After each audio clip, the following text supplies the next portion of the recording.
In the 10 years I've known Mark Goffney, I have been struck by how people like to make him a topic of conversation. There's an electric quality in Goffney that fascinates some people and inevitably creates envy and disapproval in others. Wherever there is envy, there is a desire to find fault. So people get together and gossip about Mark. They look for reasons why he appears so charismatic, why his ideas can galvanize a room full of people, why his workshops open people's hearts. And then they look for reasons to believe that his gifts are manipulative or tricky or maybe even evidence of occult manipulation. They might critique his audaciousness or his evangelical style of speaking or the fact that he has had lovers. They might cite moments where he said something that revealed personal ambition, or when he just claimed more space than other people, or seemed to offer intimacy in a way that promised deeper friendship, but didn't pan out. To look for flaws in outsized personalities is normal, of course. To resent lovers and ex-partners who move on is equally common. So is projecting one's own disowned shadow, one's unlived life. Who among us has not disliked someone else for expressing aspects of ourselves that we fear or dislike? Or for golden shadow qualities that we wish we had the courage to live? Now, however, the shadow projection has gone way too far. A good man is being literally demonized, painted in colors designed to make his life and work impossible. As other commentators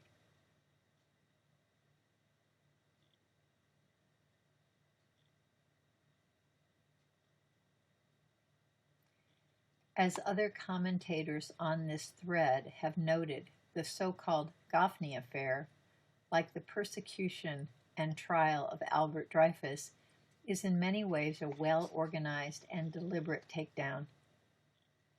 It is supported by a group of well-intentioned people with legitimate concerns about charismatic teachers, but also by some whose motives have less to do with truth than with revenge, envy, the desire to tell a dramatic story, and inevitably shadow projection.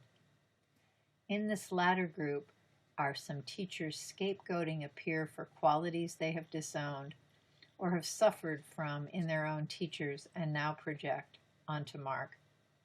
There are some who have honest critiques of Goffney's work or lifestyle, but whose concerns are being co-opted as part of the demonizing narrative. There are rejected lovers avenging themselves on a former partner, or joining with a couple of other former lovers to recast playful acts in intimate moments as abuse. You also inevitably find dozens of people who never met Goffney, or who know him only slightly, signing on to petitions, assuming that when so many people are saying it, it must be true. Just as hundreds of thousands of people signed on to the made-up birther controversy, which claimed Obama to have been born in Kenya. Here's what I have come to know about Mark Goffney. He is a genuine visionary, a lover of people, a brilliant, funny, friendly, eccentric, and deeply kind-hearted man. He is also sexually unconventional, takes up a lot of space in any room he enters, and has the kind of persuasiveness and charisma that makes some people love him and infuriates others.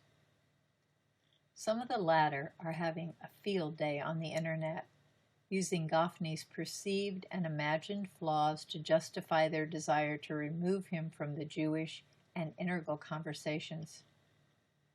2 isolated incidents from his long-ago youth are mischaracterized, turned into a meme, and falsely cited as grounds for believing him to have a, quote, long history of sexually abusing underage girls, close quote.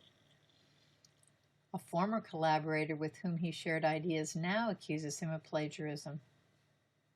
People with no clinical credentials string together rumors and use words from the DSM to pathologize him.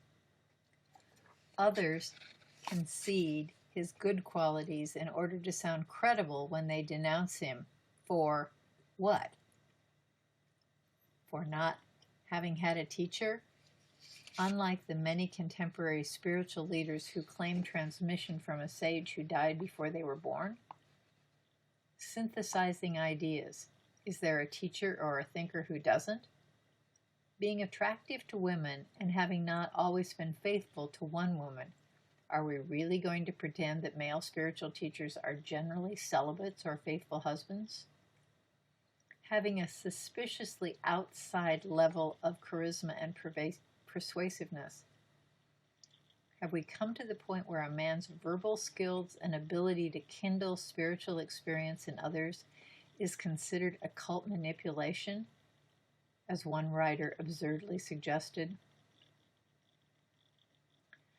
To give some examples of the tactics being employed, a teacher who was not one of the leading speakers at a Goffney-organized event that took place a few years ago, writes about how much better the energy felt in a related event where Goffney was not present. What he neglects to mention was that he himself had taken Goffney's place as the lead speaker in this other event. Is it surprising that it felt better to him? A journalist who has never met Goffney states in a piece on an online magazine, "He is not like other people. He has no conscience." On what basis does she make this claim? Does a writer who offers her own conjectures as fact deserve to be called a journalist or a person of conscience? What causes people to pathologize Mark? I believe that his primary sin is an abundance of life force. His energy is boundless, exuberant, overflowing, and sometimes too big for certain rooms. He creates communities and intimate engagements that sometimes seem to promise more than they can possibly fulfill. He is a persuasive arguer, which can be challenging to people less comfortable with debate. He has a powerful presence, yet is unconnected to any institution, so he's vulnerable to attack from institutional actors. He has, at times in his life, been openly polyamorous. He is ambitious and often over the top. His very largeness evokes both false idealizations and false demonization. Yet anyone who knows him well and who looks at him without envy, projection, or other agendas would see that besides intellectual brilliance and relational abilities, his real gift is a genuinely open and loving heart. In the midst of this firestorm of attack, sane voices need to stop and discern the difference between fact and rumor, to weigh truth and fiction, and to allow this man to continue doing his groundbreaking work even as he does the soul-searching character work that is required of every one of us. Laura Halstead, journalist.